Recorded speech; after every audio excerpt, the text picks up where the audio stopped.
Hi, it's me again, Callum, and this is the handover on the Auto Trail Imala 615. So as you walk around the vehicle, you always start on the driver's side, and you've got your tumour boiler behind you. So when operating the water system on gas, this must come off. So what you need to do is put a bit of pressure on the top, thumb in the middle, peel it off, and the best place for this is in the driver's door pocket. And then when you do come to travel or wash the vehicle, just put that back on. Okay, just beside it underneath is your grey waste. So this is a holding tank for any water that has gone down the waste outlet. So any sinks, any shower, all goes into a holding tank. You would drive over a grid on site and you'd simply open and allow the vehicle to drain out. This is just the water we've tested the vehicle with. You want that water too? And then further on the back of the vehicle is your mains connectivity point. So you've got your hooker blade. So normally these hooker blades are 25 meters. You would always hook the vehicle up first, then walk to your site and then hook the vehicle up, lift the collar, lift the flap, slide on, hook this vehicle up, and then hook the site up, as we wouldn't want you walking around with a live lead. So you then go to your main site electrics, and then to unhook, you simply push this down and pull the lead off. But always make sure you've if you're unhooking it, you've always unhooked the site electrics first. This is your LPG, so gas locker, liquid petroleum gas. So that opens with the little key, so all your locks open with the little key, and you've got your main key which unlocks and locks the cab. In here you've got space for two 6 kilogram gas bottles. So what you would do is put them into place, so either at the back or the front, and then you would use the straps, strap round the bottle. So you put the straps round to secure the bottle in place, like so. And then to get the pigtail, which goes from the regulator onto the bottle, it's a left-hand thread. You use your gas spanner or an adjustable wrench and nip up. So you nip it up, and then you turn on and off at the top of the bottle. So it's anti-clockwise for open and clockwise for shut. Should you have any problems with gas, always turn off at the top of the bottle, and then once you've turned the bottle on, if you just press this green button on the regulator here, which allows the gas through the crash valve, and then you're good to go. Moving further back, this is your toilet cassette loo patch.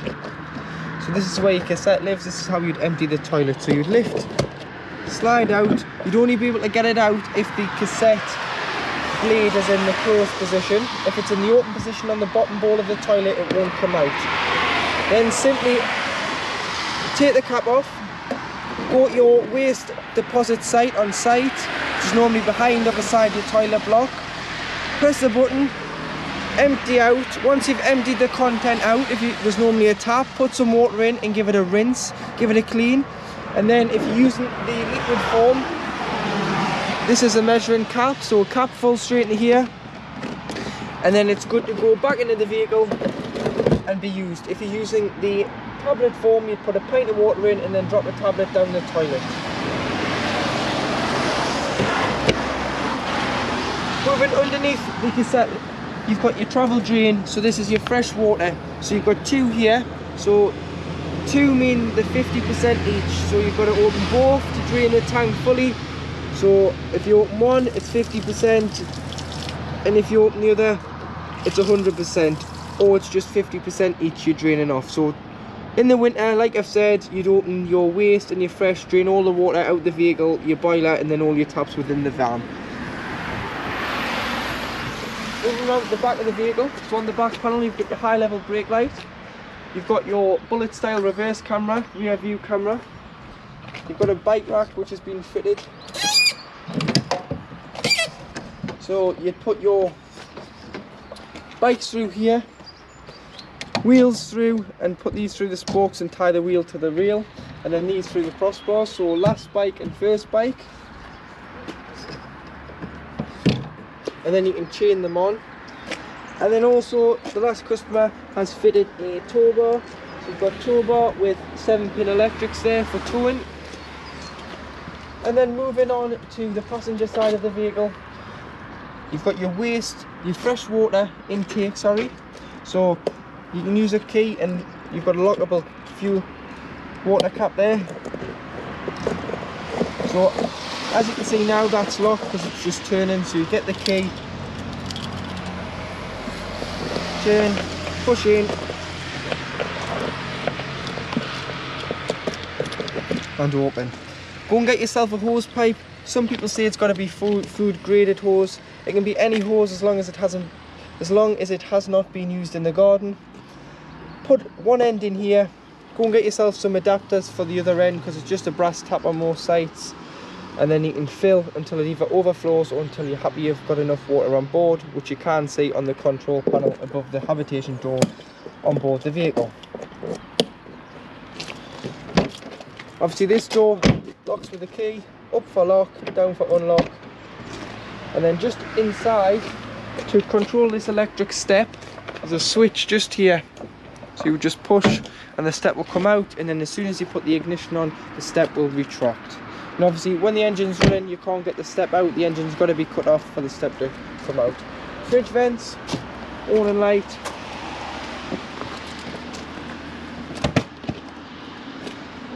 A locker there for storage, that's your leisure battery in there and your carpets. And then just on the passenger door pod leg, you do have your diesel filler, which opens with the fade key, so it's a lockable cap and you can fill with diesel. And then if we just open the passenger door, you've got on your slam panel your tyre pressure, so 5 bar on the front, which is 72.3 psi, and 5.5 bar on the back, which is 79.5 psi. Underneath your passenger seat, you do have a toolkit here, so this just pulls off and this slides out, and you've got a jackknip racer torn eye in there, and a screwdriver. And then underneath this panel here, if you just lift up there, this is where your main engine battery lives. So there's only one engine battery, and this is where it is. It's in the carb floor, and your bonnet release is just there. You do have blinds, so you've got blinds on the side windows and blinds on the windscreen, which would just pull together, and then there's a magnetic strip and they'll just clip together. So if we'll just quickly go and have a look underneath the bonnet. Obviously first thing, chassis numbers in the windscreen.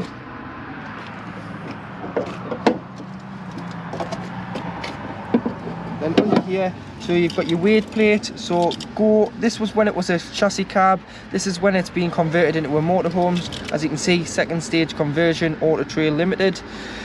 You've got 3.5 ton.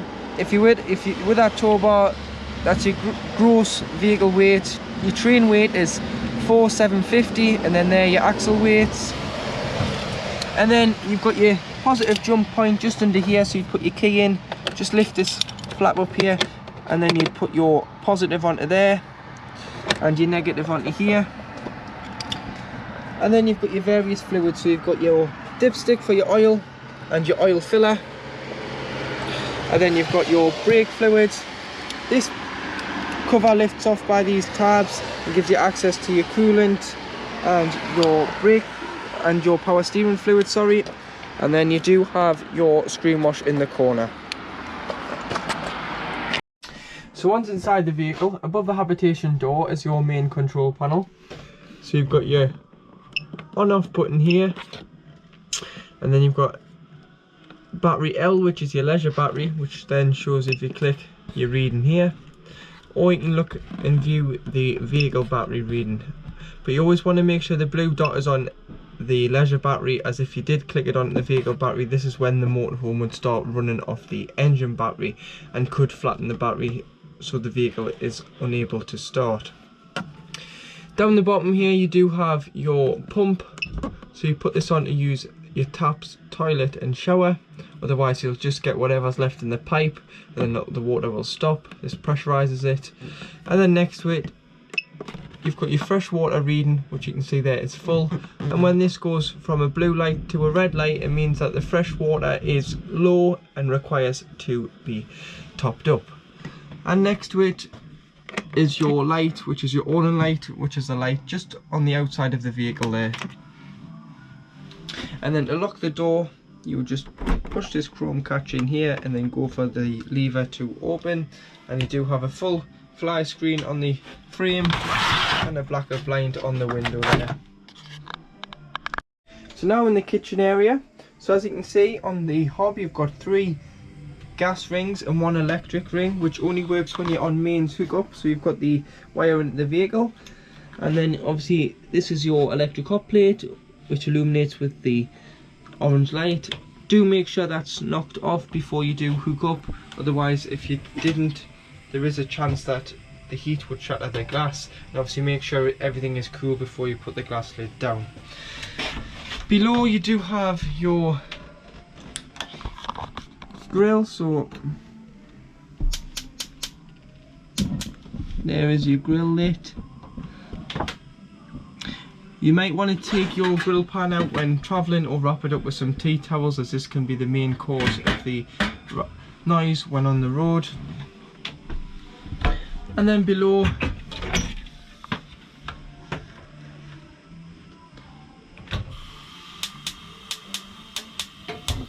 you've got your oven. The tip with the oven shelf is, if you are removing it for noise when on the road, always make sure the lugs go at the back, as this stops a tray going directly above the burner. And then just below the oven you do have your gas taps, which are the red taps at the back. So any problems with gas, turn the bottle off, but if you wanted to isolate an individual appliance, you can do by turning the tap and shutting the gas supply off. But these are mainly for when the vehicle is serviced in line with the National Caravan Council gas safety measures. And then you do have your water pump at the back, and then a plug here where you can isolate the plug, which is for your electric hot plate. Your cutlery drawer, large storage underneath the sink unit there. Your pull-up worktop plugs, which you pull up and then you turn on and off here, and then push in, turn off, and it will retract into the worktop. Storage above for your plates, your cups and your bowls. And then you do have your light switch just located in the right hand corner of the kitchen there. Blackout blind, fly screen, and then obviously you would loosen the tabs off, push the window out and then turn. But you might not open this window as far just because of the bike rack.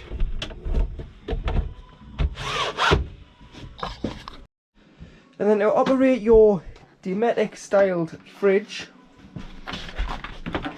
with freezer compartment, which is removable. So you've got your on off button here, so this is where you turn the fridge on and off, and then you've got 3 sources. So you've got mains hookup, gas and the battery. So mains hookup, when you hooked up, obviously you've paid your site fees, you'll want to just put it onto the plug, which is 240 volt, or if you're at home prepping the van to go away, you probably want to chill your fridge a day or 2 before. Then the night before you go away, go shopping and fill the fridge, and overnight that shopping will become lovely and cold. If you're wild camping, you'll go into gas and it'll self-ignite. And you can hear it clicking in the background until it stops and ignites on gas. If it did start flashing, it's obviously indicating that your gas is turned off or there's not enough gas in the bottle. And then you do have the battery, which is a feed from the alternator when the engine's running, and it's designed to keep the temperature of the fridge the same when you're unhooked from either electric or gas. So it's designed basically to act as a cool box, keep the shopping fresh when you're travelling. So if I click that now, it will fail because the engine is switched off. And then you've got your temperatures here, obviously 5 bars being the coldest, and then obviously colder, colder and colder.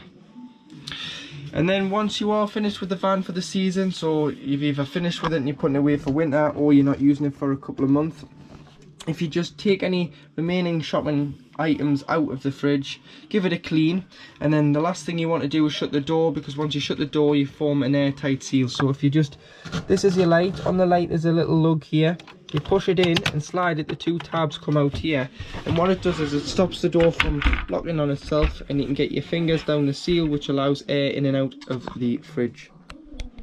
So now we're in the washroom area. So to operate your toilet, make sure the pump's on, and if you press the blue button, the fan will kick in, and then you'll see the white button flashing, which this is the fan. If you click it so it goes to solid, the fan switches off. Then you would press and hold and flush the toilet. Always flush the toilet before use, and then if you use the slide and slide it to the right, it opens the blade and allows you to your waste to deposit into the cassette. Use the toilet with the blade open. Once you've finished, obviously flush again, and then you would slide it to the left, which will seal the cassette back up, which enables you to pull it out the side of the van and empty it. And then this indicates that it's empty. When you get 3 lights, obviously it is full and it requires to be taken out, changed and topped up with chemical. Put your tap there. This is just indicating that your water's working, and that's hot water coming off there now. So your water's up to temperature. Got a toiletry cabinet with your toilet light underneath there. To open this kind of skylight, you would push in and slide along. You can put into the grooves should it be a nice day and you want ventilation, but always make sure that the bar is above the button when travelling. This is shut securely. And then you've got a blackout blind and a fly screen. And then coming into your shower cubicle, you've got your showering screen. Obviously the turnbuckle there is designed for when travelling. It stops it from making a noise and hitting off everything. You've got a big bar here for hanging your wet towels, but this is also great if you have been caught out in the rain. If you hang your wet coats in here and shut the door, put the heating on, it gets really lovely and warm in here, so they'll dry in no time. But it also can double up as a wardrobe if you're going on a longer trip. And then your shower head, if you remove your shower head when you're winterising the vehicle or leaving it for a period of time, take the shower head off, allow the shower hose to lie in the shower tray. As you can see, it's got a loop in there, any water will coil in the bottom. And also make sure all your taps are left open throughout the vehicle, so you'd open your kitchen tap, your washroom tap, your shower tap, and then obviously your boiler tap, which I'll get on into a minute. In your wardrobe area, you've got your hanging rail, but you've also got your TV aerial. So with your TV aerial, this is a status push-up TV aerial. So what you can do if you're struggling to get a signal is, if you loosen this white nut off, push the pole and retighten, and then what you can do is use the toggle on the end, which will direct the aerial on the top to find the best signal. But a tip for you is, if you just look for where the other motorhomes and caravans are pointing when you arrive on site and put your aerial in that position, you tend to get a good signal. And always make sure it's securely pulled into the vehicle and tightened before you travel. On the top of the aerial, it will tell you here that by the green light that you're receiving a signal. So if you just keep turning the aerial until it goes to green, and then you've got your tele booster on there, so you can min or max the signal should it be too strong or you are struggling to find a signal. And then on the front of the wardrobe area, you do have your Truma fire. So on one side, so on your right hand side, you have your gas flame. So this is if you are wild camping, or you can have the gas and electric on together should it be too cold. But this is mainly for when you're wild camping. You would push down, turn, and then through this little hole here, you'll see the little, there, you see there, that's lit. You'll hear it roar, so that's lit on gas. And then on this side, which you can use on gas or electric. This is your fan, so this is your convecting fan. So on O, it means it's off. It means it convects out the front of the fire. This is great if you're while camping, because then you're not using any 12 volt on pushing a fan around the, pushing the heat round the van with a fan. But if you are wanting the heat to convect into the bathroom, into the front of the cab, and various to the front of the lounge there, you can put it on either A, which is automatic, and you can choose 1 to 5. Automatic, it will automatically cut out when the vehicle has hit that temperature by the built-in thermostat in the vehicle. Or you can have it on M, which is manual, and it'll manually keep going until you intervene and turn it off. I would normally use automatic during the night, as once the vehicle hits the temperature you've got set, it'll calm down and cut out, and then M during the day. Or you can just have the fan on by itself, which you can use in the summer months for just ventilation and to cool the vehicle down. But like I said, you can use this on gas or electric. The electric side is just here, which I'll go on to in a minute, so it's just round here, and this is your gas side to the fire there. Also, located next to your fridge is your freestanding table, which you put up just like a 90-board, so you slide it out, slide the legs up. You can either have this in the front lounge, or you can have this outside should it be a nice day. But then that just slides back in there and securely fastens away. And then on the side of the wardrobe area, this is your Truma Ultra Heat, and it says 230 volt there, so this means you've got to be hooked up to use this side, otherwise you would be running off gas. So you go up to 2000, which is 2 kilowatts of heat. 9 on the thermostat is about 30 degrees, so 5 is about 15 degrees, so you can put the temperature you require in there. You've got off by the little O, and you've got 500 watt and 1000 watt, which is obviously 1 kilowatt. Just depending on what your site ampage is, you would change, but most sites in the UK give you 2000 watts, so you can use your 2000 watt heater. Abroad you might have to use between 1000 and 500, but if you are running too big of current and the vehicle is tripping out, i.e. you've got your heater on 2 kilowatts and you're trying to boil a kettle and it cuts out, you may have to just turn the heating down ever so slightly to stop the vehicle from tripping. And then located on the lounge seat just behind the driver's seat is your Truma boiler controls. So you've got Truma boiler this side, which is the left one, which is gas, and the right one, which is Truma boiler EL, which is electric. So you would make sure the cover was off on the outside for the gas. 50, which is 50 degrees of heating your water, off in the middle on the O, or 70 degrees. So normally you would use 50 degrees for showering, 70 degrees for heating your water for your dishes. And then on this side you've got 1 kilowatt off in the middle, so this is electric, or 2 kilowatts. But if you're in desperate need for water, you can have it on 2 kilowatts of electric and 70 degrees of gas, which should heat the water within 10 minutes. But this boiler is only a 10-litre boiler, so once the water has been all used, you would have to wait for it to top back up and heat again. So that's when you can use both. Or if you're in no rush for water, you can obviously just use your electric and not waste your gas, or just use your gas if you haven't got electric. Located just underneath the bench seat, so your lounge seat behind your drivers, so your switches are on here for your water. This is your water heater, so this is your boiler. So like I've said, it holds 10 litres of water at any one time. In the winter it's very important that you drain the water off, especially more in the winter, but I would get into practice of each time you store the van up for a couple of weeks, you just let the water out.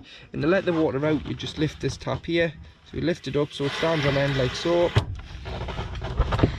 And what that'll do is it'll drain the 10 litres out of the boiler directly underneath the chassis onto the ground. So come in with no power on, just lift that up, obviously open your fresh and waste outside, all your taps within the vehicle, take your shower head off, and this is the vehicle winterized. Do this, otherwise the water can freeze in here and it is very expensive to repair / replace, and it isn't covered under any warranty, as it's your responsibility to winterize your own motorhome. But just on this side you've got an ultra straw, so this is the electric fuse spur for your ultra straw, which is your heating your water, and on this side you've got an electric fuse spur for your ultra heat, which is heating the vehicle. So you can turn them on or off shouldn't you not want them on. So if you've got no water in this boiler and you've gone out for the day or you've hooked it up on the drive, turn that off, as there's an element in there just like a kettle, and you can break the element by putting it on with no water in. But as you can see, you've got storage under here as well. So if you're putting your bedding anywhere, you can put your bedding next to here, and obviously if the boiler is on, it keeps it in here lovely and warm. So to make your bed, if you're not using it as two singles, which you can do because they're quite long bench seats, what you can do is if you lift and pull them out, so you pull one into the middle, pull the other into the middle, and then you would use your backrests into the space here. But what I would advise is that you use the backrests, so turn them all to the backrests, as it's more of a comfier, flatter base, and then you can put your bed sheets and your duvets on, and then they neatly just store back away like so.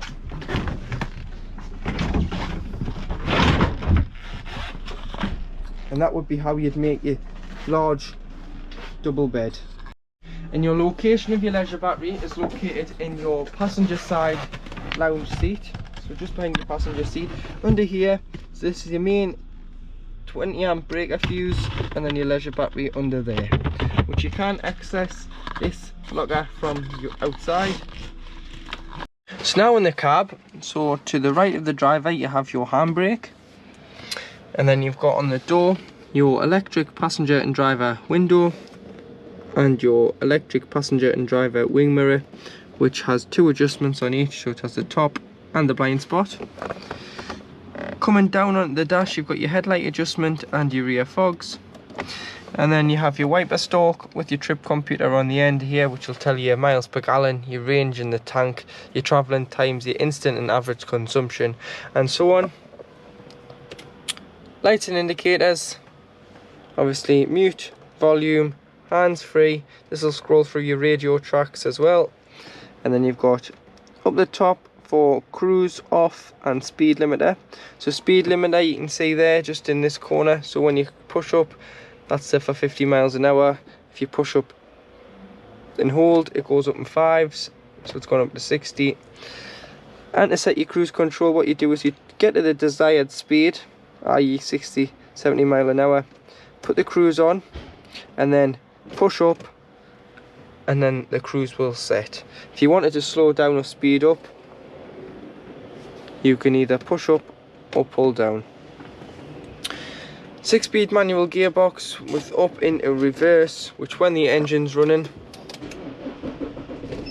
like so, your rear view camera comes on,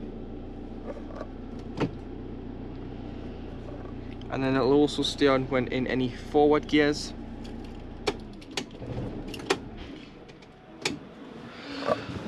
And then coming down here you've got your traction control, so you can turn your traction control plus on. Hill descent control, which is more for an automatic. This is a manual, so when you're going down a hill you would use your gearbox rather than putting this on to slow the vehicle down. Hazards, locks the cab doors on an evening. Heated mirrors, so should they be wet or should they be misty, you can put them on to clear your mirrors. You've got a USB and auxiliary point down here by the cup holders for your radio, and then you do have on the outside ring your temperature, and on the in your fan speed, so 1 to 4, 4 being obviously your demist setting. And then you've got your distribution, so where you want it to go to, face, feet or screen. And then you've got on the bottom either bringing recirculating air within the vehicle or bringing fresh air in, so you can turn that there. Must be on at least fan speed 1 or more for the aircon to work, which is your middle button here. And then on your radio,